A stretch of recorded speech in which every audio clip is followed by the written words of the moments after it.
Okay, the meat is really tender. You can see you can stab it and it just goes right in. That's how tender it is. I still have a little bit too much liquid, so I'm going to take these off, turn the flame up, and I'm going to start reducing it so we can get around to the gravy that we're going to make. But see how big the pieces of meat are? Try finding something that big in the summer, or even in autumn you won't. You have to wait.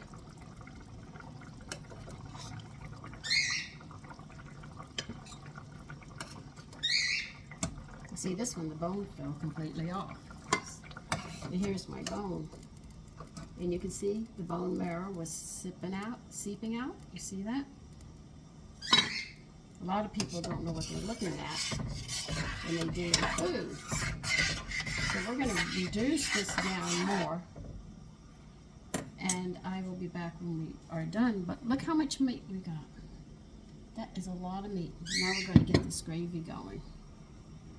Okay, you can see that this is getting thick, which is what I want it to do. And we got the flavor of the beef coming up. You should be able to smell it at this point. I'm going to put this in a measuring cup next to you. Just hold on a minute.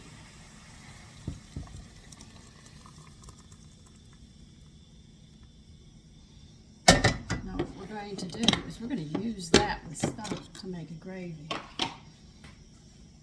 So I'm going to get some butter. I can't tell you how much. I'd like to tell you, I think about 2 tablespoons, I guess.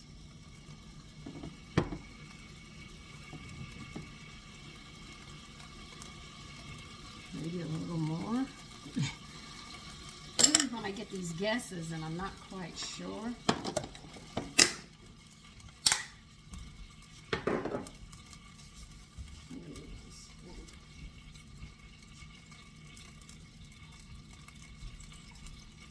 And I will be using whole wheat flour with this. Come on.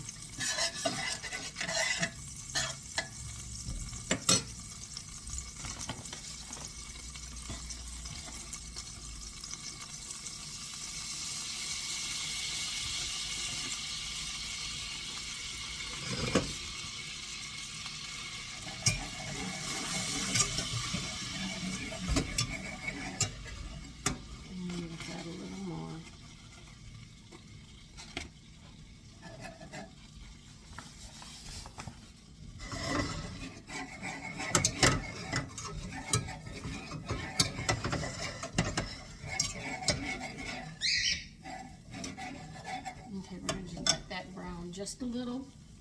You'll smell the toastiness of it. That's when you know the whole wheat flour is brown.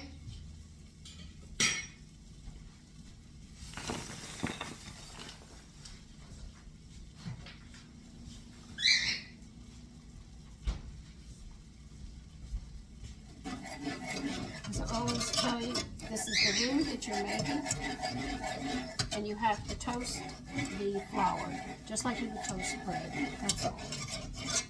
And you'll be able to smell it. Now I'm going to pour all this liquid that we just did, so I can smell my whole wheat flour toasting.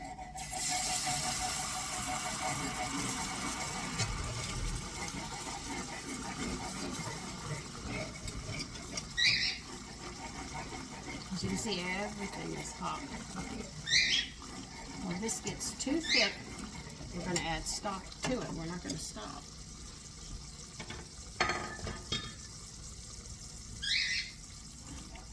See how thick it is?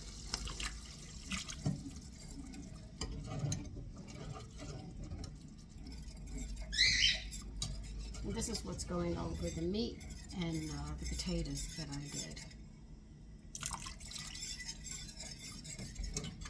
I'm going to add my salt and pepper right here.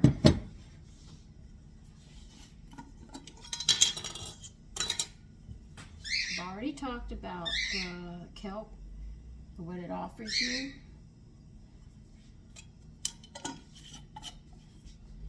And for the people who don't know, kelp is high in iodine, but it's very low in sodium.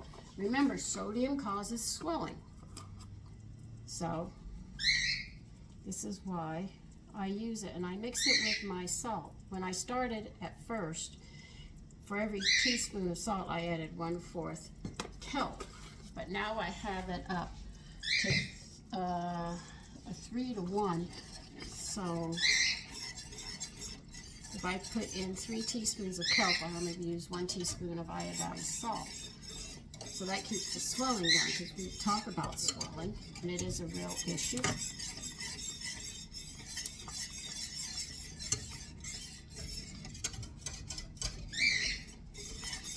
And remember, if you take diuretics, now kidneys normally filter out the waste and send the vitamins and stuff back through the body, you know, and the cells take the nutrients and throw out their waste into the blood, and then the blood goes down to those kidneys, and kidneys sit there and take out the waste and send it back on through, especially when you have vitamin C with bioflavonoids, and make sure that those come right back through the system, the food, to make sure that your whole body is fed. Now, when you take diuretics, that whole thing stops. Diuretics force the kidneys to throw out vitamins, nutrients, everything. It just shoots it all out. So as it comes around the first time, it all gets thrown out, and you just have nothing in the urine going back around. The fluids going back around your body. And that's what diuretics do. So they're dangerous in that fact, because they cause a lot of problems. And the problems is when we say, but I need to take it because my kidneys are giving me problems. Yeah, your kidneys are giving you problems because they're putting chemicals into the food and everything else. And it's like a catch-22. I need a spoon to taste this. So it's really a problem. You don't realize that the way you eat actually causes your health. And the first signs that there are a problem is you're young and you start developing wrinkles, bowel gas, broken nails, acne. Teenagers, if you have acne, that's not just hormones. That's you're lacking in the B vitamins that actually clean those pores out. Circles under the eyes, your feet smell, you pass wind and everybody goes, oh my God. Yeah, there's a lot of telltale signs that start early on before you end up with a disease. All of these are telltale signs of problems that you have. It's just that you don't know which nutrients. So the best thing to do is, if you don't know which nutrients, then cover them all.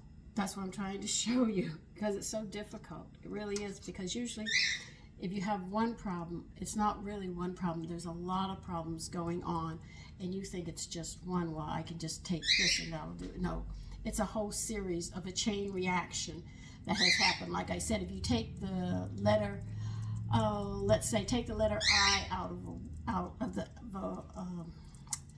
our alphabet, how many words is it going to mess up? Well, let's say you take out B2, or you only put it where it can only be used in just very little and not enough. What happens? It's going to cause a chain reaction of all the other vitamins, because when you get the vitamins in your food, there's also little things hooked up to it, enzymes and stuff that they need and the body needs. So it's a chain reaction.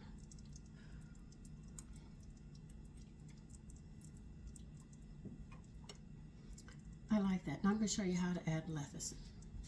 Okay, I have to go get a measuring spoon.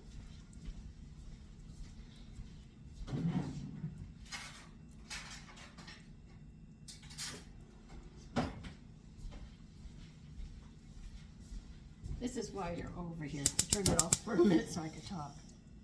All right, you've made your gravy. There's fat in it. You worry about your fat content at all. This is all you have to do. I'm using granular lecithin from Puritan Pride. By the way, lecithin is a byproduct of paint because they use soybeans for paint.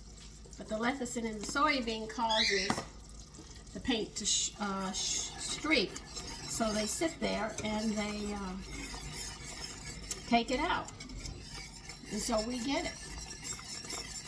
Now, the liver produces, if you're healthy, and I'm saying healthy, and at this point I should say everybody's sick, okay? So, if you're healthy, that's it. Now, I put the lecithin in here. And what did it do? It dissipated and ate the fat up. Just like that. It doesn't interfere with the flavor or anything. Like I told you, I knew this guy, his cholesterol was so bad. And I'm talking really, really bad. He sat there and could not walk up 12 flights of stairs without collapsing into a chair. He wasn't heavy, skinny guy, not very big at all.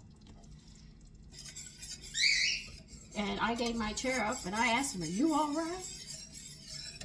And he sat there and said, "Yeah, I'm all right." And I said, my husband and I looked at him and he started talking about his problems.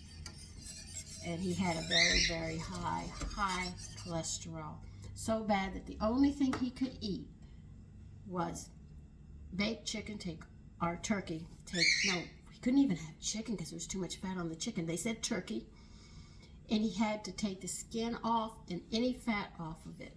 So his wife would boil it. That's how he had to eat it. And he had to have vegetables and fruit, but nothing on them, and that was it. If he had salads, he just had to eat plain green vegetables, raw. And Tony was telling me that his cholesterol was very high because I didn't understand all the medical terminologies. And he said, "I wished I wasn't like this." So I sat there and said, "You know, lecithin eats cholesterol up." He said, "Really? What is it?" And I said, "It's a byproduct of paint because they use soybeans to make paint, and they take the lecithin out because it causes the paint to streak." And he sat there and said, "This is done now. See how easy it was to add that lecithin? That's it, and this gravy is done." So he said, "Where could I get it?" I said, "You can get it from the health food store." And I said, "Another thing, your liver's supposed to make a whole tablespoon of this a day." It's evident he had liver problems. Well, he didn't talk about that, so I didn't. We just talked about this one problem. And I said, "Yeah, you could take lecithin and in 6 months check your blood. It should be better." He said, "How much do I take?" I said, "I would take 3 tablespoons in the morning and 3 tablespoons at night and half a glass of milk." He said, "I can't have milk. Can I put it in orange juice?" I said, "Sure, go ahead." I said, "But every time you take it, you have to take a B complex 100. You understand that?" So that means a B complex, 3 tablespoons of lecithin, and half a glass of orange juice, because that's how he was going to take it. And he said, "Yeah." And he said, "Okay." Well, we saw him. We didn't see him for a while. And then we saw him. Man, he ran up that stairs, and he came over to me. He told me, "You stand up, young lady." And I said, what? You know, so I stood up. He gave me a hug and spun me around. 6 months. His cholesterol had dropped. But this is what he did. He did take his B complex 100, but he took a full glass of orange juice with half a glass of lecithin. And he did that 2 times a day. His doctor could not believe it. In 6 months, his cholesterol was down to normal. He was so happy. He said, "I'm taking my wife out tonight. I am going to have a steak, Sandy. I haven't had a steak in years." I was already setting up buying a casket and where I was going to be buried. I told him that I'm just glad I could help, you know. And he did. He took his wife out and he enjoyed his steak. And I reminded him, now, you have to remember for the rest of your life, you have to take a B100 and 3 tablespoons of lecithin a day, and you can eat whatever you want. Well, he got tired of it after a while, and we saw him a couple of years later, and he started developing the problems again. And I said, now, his name was Tony, same as my husband. I said, "Now, Tony, did you come off the B complex and the lecithin?" And he said, "Yes, I did." I said, "Why?" He said, "I got tired of it." I said, "Well, would you get tired of taking all the medicine your doctor gave you?" And he sat there and told me, "No, I'd be afraid to." Well, I said, "I think that's interesting that you would do that, but you wouldn't do this." And I said, if you don't, you're going to be back where you were. You're actually feeding your body what your body's missing, and it's going to take years to build it back up. And he said, I'm going to be on it tonight.